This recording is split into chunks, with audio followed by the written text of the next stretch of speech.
I want to bring up someone that really, really special to me, because one of the very first things, so when I was national director at Turning Point, we got to bring 100 student leaders to the White House. And we've had a lot of different events, but this one was, to me and to us, kind of solidifying what we were doing with our program. It was the first time that many student body presidents in the history had ever been inside the White House and addressed by our vice president. And I will tell you this, we had a lot of events, we had a lot of things. I received more emails and more compliments and more things after our vice president's speech. Mr. Vice President Mike Pence. Thank you. Yes, sir. Great remark. We're very happy for you to be with us. And what advice would you give someone wanting to get into leadership roles here? I believe, as our founders did, that we're endowed by our Creator with unalienable rights, but also I believe each one of us is endowed with certain gifts. And I believe leadership is among them. I believe the gift of administration is among them. The gift of teaching is among them. That old book I try and read every morning will speak about the gifts that each of us have. And I think I would say to the young people here, search your hearts for what your gifting is. And if the gift is leadership, then my second challenge to the young people here today is understand that while I think leadership is a gifting, it's a gift, it's almost an analogy. Every one of our gifts, Nick, I think is a lot like athletic ability, which I was not born with a great deal of, to be perfectly honest with you. I wrestled when I was in high school. I became familiar with the ceiling of the gymnasium of almost every high school in southern Indiana during my career.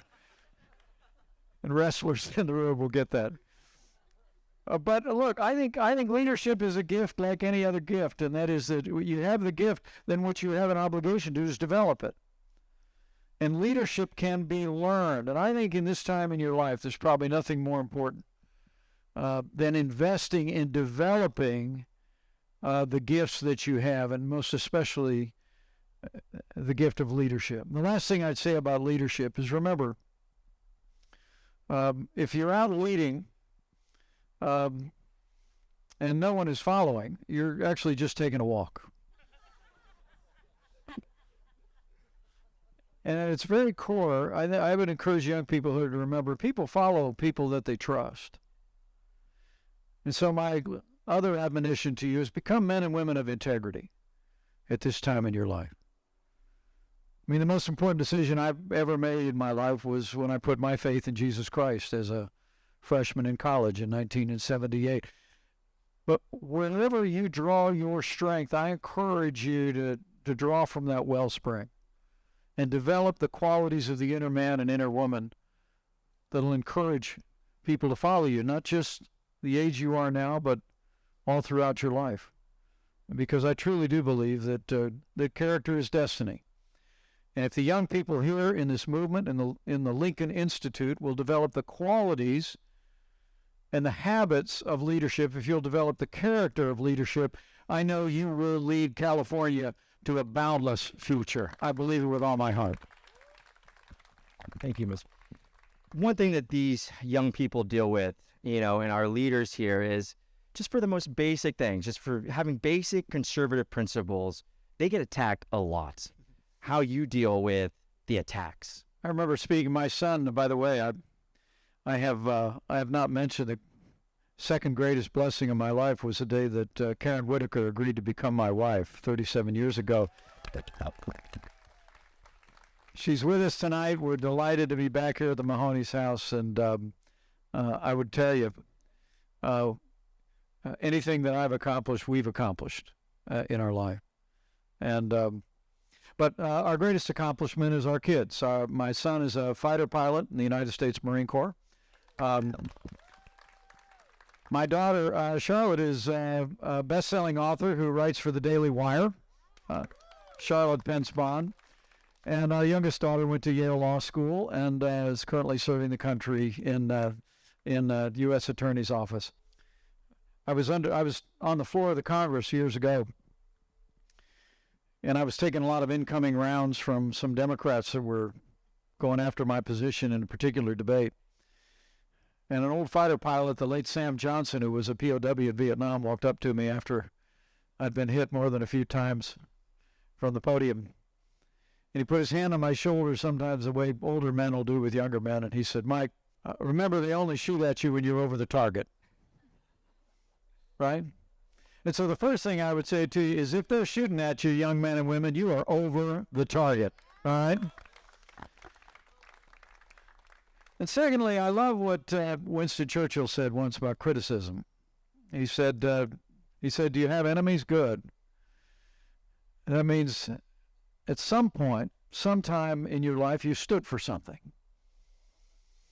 And the truth is, if you're going to take a stand for limited government, for a strong defense, if you're going to take a stand for freedom, if you're going to take a stand for traditional values, not just in California, but virtually every campus in the country, you're going to come under some criticism. But I would submit to each and every one of you that for me, the antidote to that has been two things. Number one is to remember that old proverb that says, "A gentle answer turns aside wrath." You know, I love a good debate. I've made a point. It's one of the reasons why I'm so grateful for the patrons here of the Lincoln Institute, because one of the things Karen and I purposed to do when we left the White House was I wanted to be on campuses around the country. And with a youth organization that you're very familiar with, many of you have heard of as well. I've traveled, I've spoken at Georgetown, I've spoken at Stanford, I've spoken at University of Alabama a week ago. I'll be at University of North Carolina in a week. And I really do believe that engaging on common sense conservative principles on our campuses has never been more important. That's why Project 307 is an idea whose time has come. You're going to take conservative principles to every campus in California. But I tend to think in these debates, when the hostility comes, when people may assume things about your heart and your mind, I just think that other verse I like is, "Always be prepared to give a reason for the hope that you have, but do so with gentleness and respect." You know, look, democracy depends on heavy doses of civility.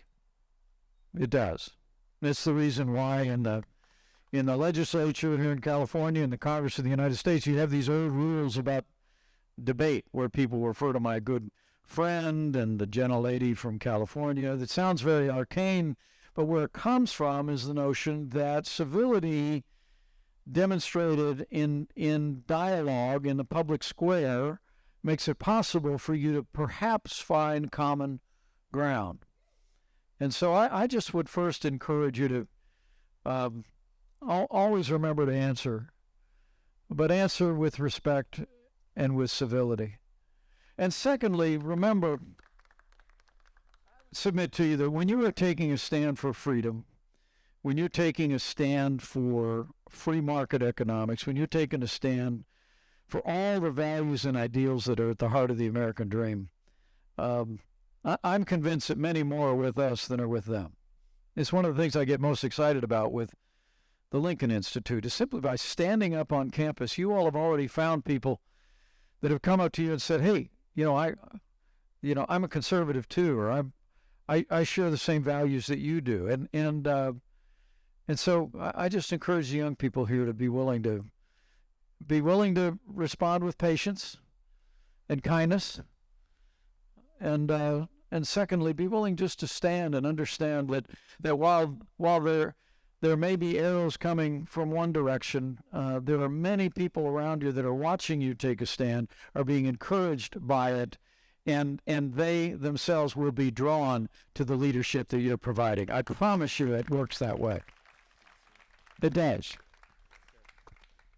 So, following that, you've been in politics for a bit. I was talking to Jolyn here, and we were like, Vice President Mike Pence is the definition of a true statesman, someone that has really put in the time and the effort. How did you get your start? What made you jump into the arena, and what was your original battle, and what got you in?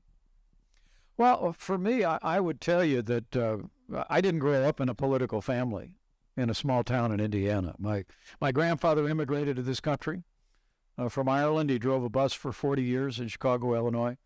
Proudest man I ever knew. My dad ran gas stations all across southern Indiana. I worked in a gas station. I worked my way through college. To be honest with you, my dad didn't have much use for lawyers or politicians. So you can imagine I'm a great source of pride to him to this day. But from the time I was very young, and I don't know if this is true of some of you, the young people that are here, somewhere early on, I found myself inspired by the example and the words of the likes of President John F. Kennedy and the Reverend Dr. Martin Luther King Jr. These were deeply inspirational figures when I was growing up in the 60s. And I became convinced then that one person can make a difference if they'll stand. I became convinced in the power of eloquence and words to move the nation to a more perfect union. I saw it. I saw it in my lifetime, not without sacrifice and not without tragedy, but people that were willing to stand up and move the nation forward. I think of that 40th President of the United States who is inaugurated in January of 1981 at a time that was very reminiscent of the time we're living in today. I mean, look, President Joe Biden has weakened America at home and abroad, and we need new leadership in Washington, D.C. in 2024. And it was a very similar time in 1980. I mean, we'd seen America's credibility in the world erode. Go back and study it. We had an energy crisis. We had inflation then that makes inflation now look small by comparison. We had failed liberal Democrat policies in Washington, D.C. But California sends this, man, if I may say, grew up in the Midwest. If I could just claim a little bit of Reagan. He did grow up in Illinois, if I could make that point. But he sent this leader to Washington, D.C., and I remember those lines in that first inaugural address where he says, of course we'll dream great dreams. We're Americans. And there was this boundless confidence that we could bring it all back. And so for me, it was the inspiration of those leaders in my youth. But as I came of age, as I watched leaders like Ronald Reagan and others come forward, I had the ambition. Scott and I were talking a moment before about I actually ran for Congress 3 times before I won. We lost the first 2 times. Ronald Reagan was actually still in the White House the first time I ran for Congress. And I lost. And then ran again and lost. 10 years later, our dream came back around. And we went to the Congress of the United States. But it was the dream of my youth to represent my hometown in Washington, D.C., but never imagined, Nick, that I'd have the chance to be governor of my home state, and never dreamed that I'd have the chance to be vice president of the United States. And let me just thank you for the honor of serving as your vice president. And second lady, it was the greatest honor of our lives. So that's where it came from. It's great. Talking about the White House a little bit and your time there, I actually visited the White House. I spoke a little bit about it, and I brought a good group of students there, student body presidents, first time history that had happened. They spoke with you, and I remember you opened it up for questions to the audience, and a young Californian stood up and goes, Mr. Vice President, can you talk about global warming and the environment? And I will tell you right now, I got, within 20 seconds of that question, about 10 different text messages. I won't name the leaders of who were sending me these, but they were not happy that I allowed someone to ask you that question. Well, I am now the Lincoln Institute Executive Director. I don't work there, so I will ask you now. Tell me, and I'll preface it with this, is that here in California, we love our state. From our oceans to our forests to how beautiful this place is. We want to keep it beautiful. What's your stance and what's your thoughts on how conservatives should attack the environment and those kinds of issues? Well, one of my favorite Reagan quotes was he said, if Christopher Columbus would have landed in Santa Barbara, we'd have never discovered Maine. I mean, I get that. You all are just a little bit blessed out here. Well, not with government, but with the natural beauty of this state. It's just extraordinary. And look, I'm a Teddy Roosevelt Republican. Teddy Roosevelt created the national park system. We have some hikers here. I'm for that. I have to tell you, one of the things Karen and I did when our kids were growing up is, we packed up the minivan come summertime, and we headed to the next national park. And we came to Yosemite, and we came to Yellowstone. We wanted our children to see the Grand Canyon. We wanted them to see the Smoky Mountains. It's the natural beauty of this nation. I've often said the source of our national greatness is our faith in God, our freedom, and our vast natural resources. In a careful study of American history, you will find that most leaders in the first 200 years of this country had no other view, but that our natural resources were absolutely central to our nation's bounty and blessings.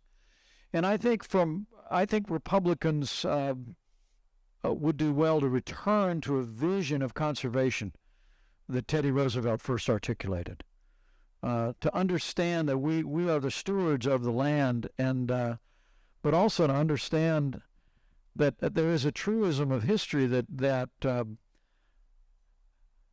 the care for the land begins with preserving the principles of private property and understanding that if you want to find some of the worst environments in the world, go to socialist countries. I mean, I'd say to the young men and women, make a study of this. Check me on this.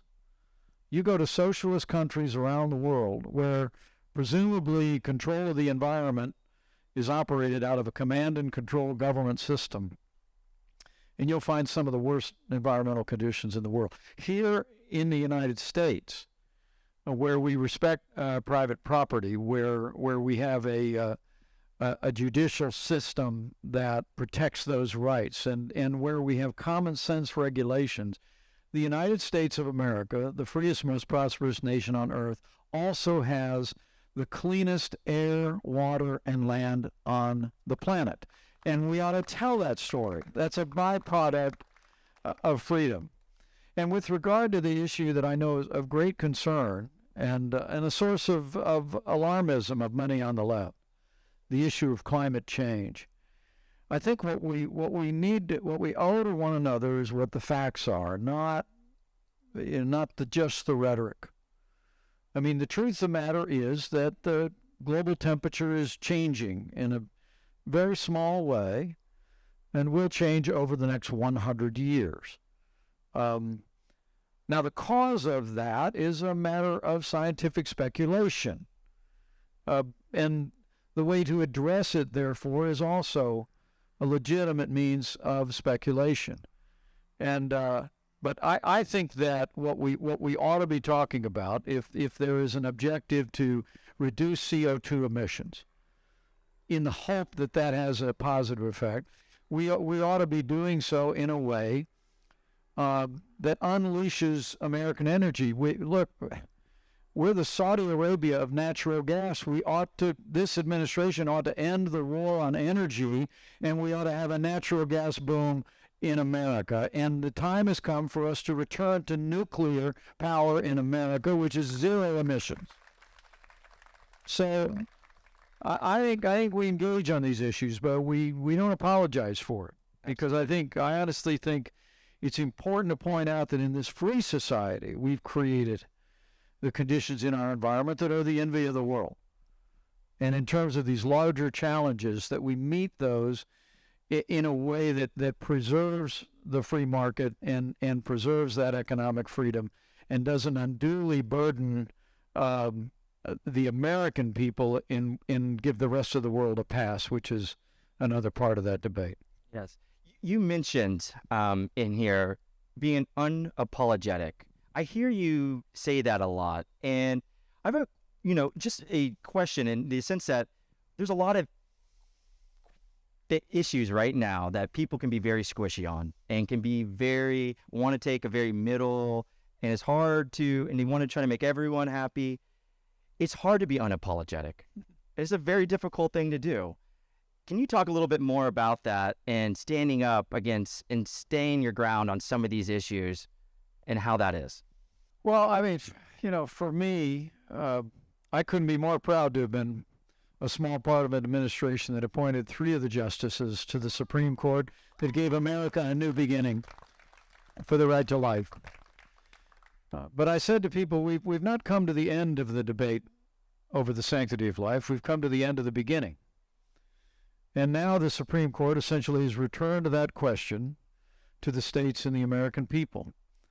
And while there'll be debate in Washington, D.C. over this over the years, I expect this will largely be resolved in the years to come on a state-by-state basis.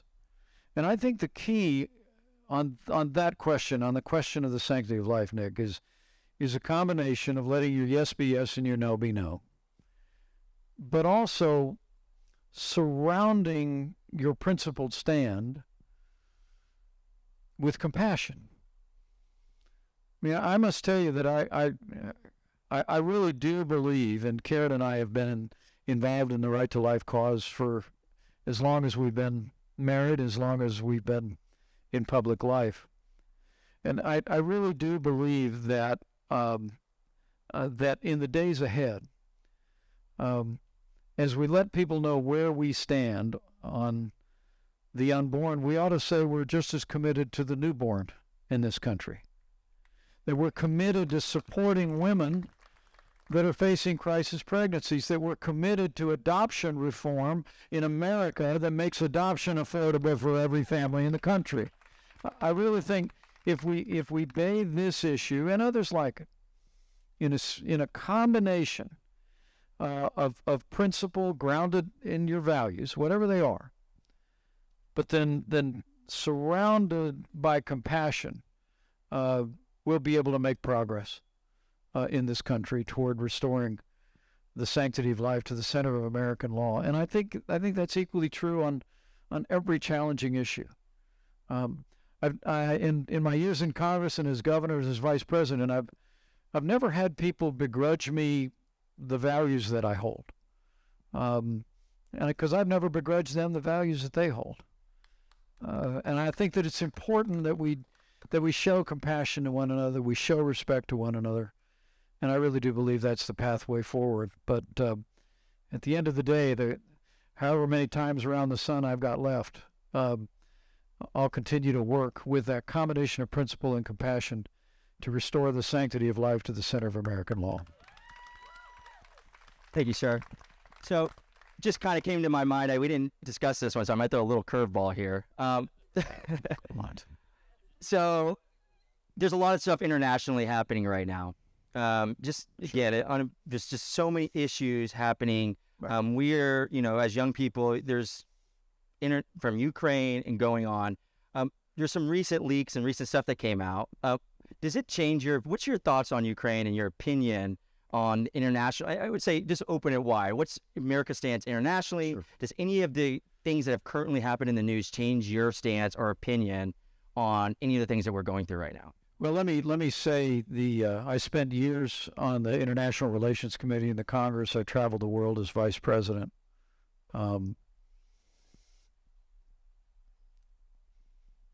Ukraine is not our war, but freedom is our fight. The United States of America is the leader of the free world. We are the arsenal of democracy.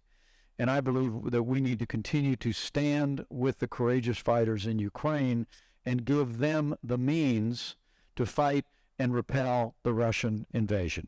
I truly believe it with all my heart. Now, President Biden said, we'll be there as long as it takes. And I would say to you, as the father of a Marine and father-in-law of a Navy pilot, it shouldn't take that long. If the Biden administration stop dragging their feet, we give these people the resources they need, the missiles, the tanks that we promised months ago and are still not there, and even the aircraft. I think the Ukrainian military has demonstrated their tenacity and their strength. And make no mistake about it,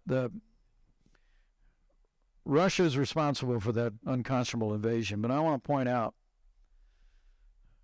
During the Trump-Pence administration, it was the only 4 years in this century that Russia did not even attempt to redraw international lines by force. And that was because we made historic investments in our national defense. When Syria crossed the red line and used chemical weapons against their own people, we hit them with 58 cruise missiles. We unleashed our military in the Arab world, and they took out the ISIS caliphate and their leader, and Qasem Soleimani was taken off the face of the earth. I mean, we demonstrated a willingness to use American power to prosecute America's interests in the world, and Russia didn't cross a border. They had gone into the country of Georgia under the Bush administration. They'd gone into Crimea under the Obama administration. And after that disastrous withdrawal from Afghanistan, they railed the tanks. They railed the tanks across the border. And I think, as I said, Ukraine is not our war, but freedom is our fight. And the real challenge we face in the 21st century is communist China. And I believe the best way to restrain China's ambitions in the Asia-Pacific is for the United States to lead a coalition of the West and repel Russian aggression now. I think that will send a deafening message to communist China that we will not tolerate authoritarian regimes using force to redraw international lines. It's that important. From my understanding, you live in Indiana currently. Is that correct? We have 5 acres and a pond. Great. Is your address going to change at any point? I'll keep you posted.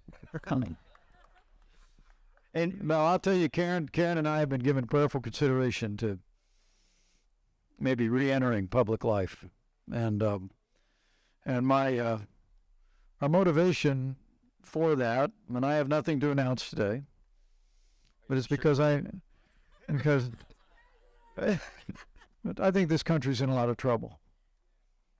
And I would just say, as we reflect on where we might serve in the days ahead, I'd encourage each one of you to think the same. You're here tonight because you love this state and you love this country, and you know what's made this country strong and prosperous and true through the years. And I would just say to you, with thanks for your generosity for the Lincoln Institute, we need these young people. We need this generation now more than ever to understand the foundations of our nation, enshrined in the Constitution, minted in the Bill of Rights, expressed in the Declaration of Independence. We need this young generation to be the freedom generation, and it's going to take all of us to go win a future of freedom for them. Thank you, sir. Mr. Pence, as a conservative leader in our movement, I just wanted to know if there was any leadership advice you could give to us students breaking into it and into the movement, and also just in general leadership advice for people here. Well, I would just say, you know, there's an old saying that 95% of success in life is just showing up. It's step forward, all right? And that to me is the, you know, when people say, how did you get involved in politics? Literally, when I graduated from college, I went up to law school. That's where I met the girl of my dreams. I chased her out the back of a church, and 18 months later, chased her in the front of a church. 37 years, the greatest blessing of my life. But, you know, what I did is when I went up to Indianapolis, I walked in. This is in my book. I don't know if I mentioned that I wrote a book. I'm contractually obligated to mention that. No, in my book, I talk about the fact I walked into the Marion County Republican headquarters. True story, Nick. And I asked to meet with the county chairman. Is Scott still back there? Scott knows something about that. There they are. I walked in to meet with the county chairman, who was a man who was probably about 350 pounds, sitting behind his desk. And I walked in and I looked at him, and I stuck my hand out and I said, I'm Mike Pence, and I'm ready to join the Republican Party.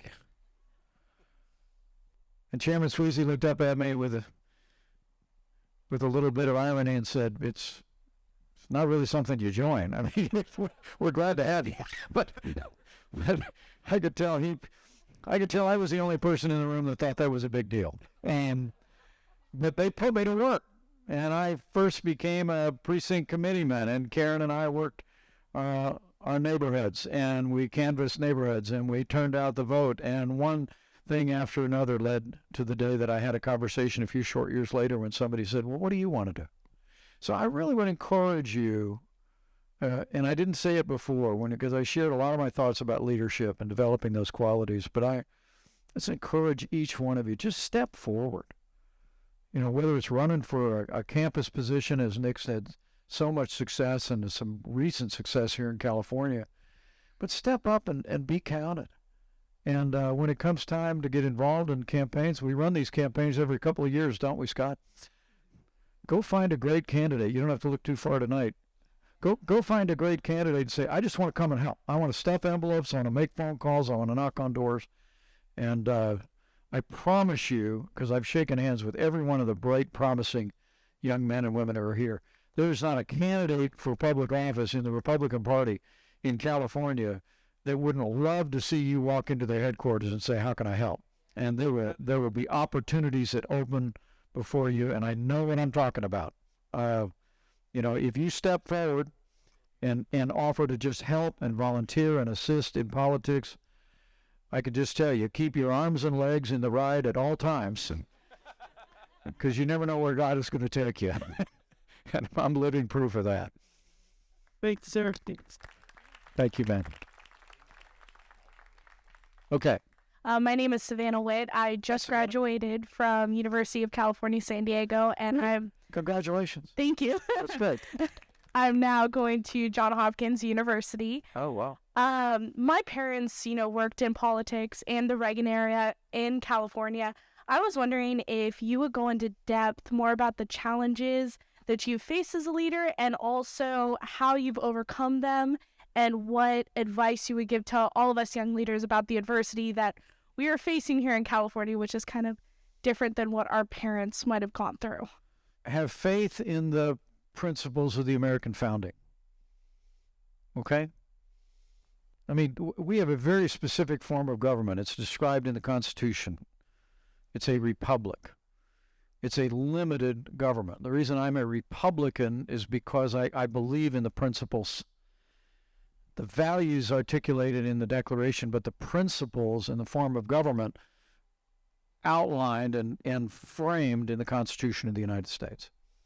And so have faith in those principles and become a champion of those things, okay? And the Bill of Rights itself is itself an enumeration of our most cherished liberties, the freedom of religion, the freedom of speech, the right to keep and bear arms, all these things that our founders had literally fought a war to preserve were then enshrined there. The second thing I would tell you is have faith in the people. I mean, I would tell you, I know our politics is pretty divided these days. But I'm not convinced that the American people are as divided as our politics. I mean, I tell people sometimes you get 15 miles out of Washington, D.C., the people in this country actually get along pretty well, right? I mean, this is a freedom-loving nation. It's a nation of faith. It is a nation that is generous to a fault. I mean, I can tell you that Karen and I made a point when we were the first family of Indiana and when we were the second family of the United States to travel to where there were natural disasters. We came here in the midst of the wildfires in California. We've been in the wake of hurricanes and flooding, tornadoes. And I have to tell you, I've never failed to be astounded, Savannah, at the generosity the American people show to complete strangers.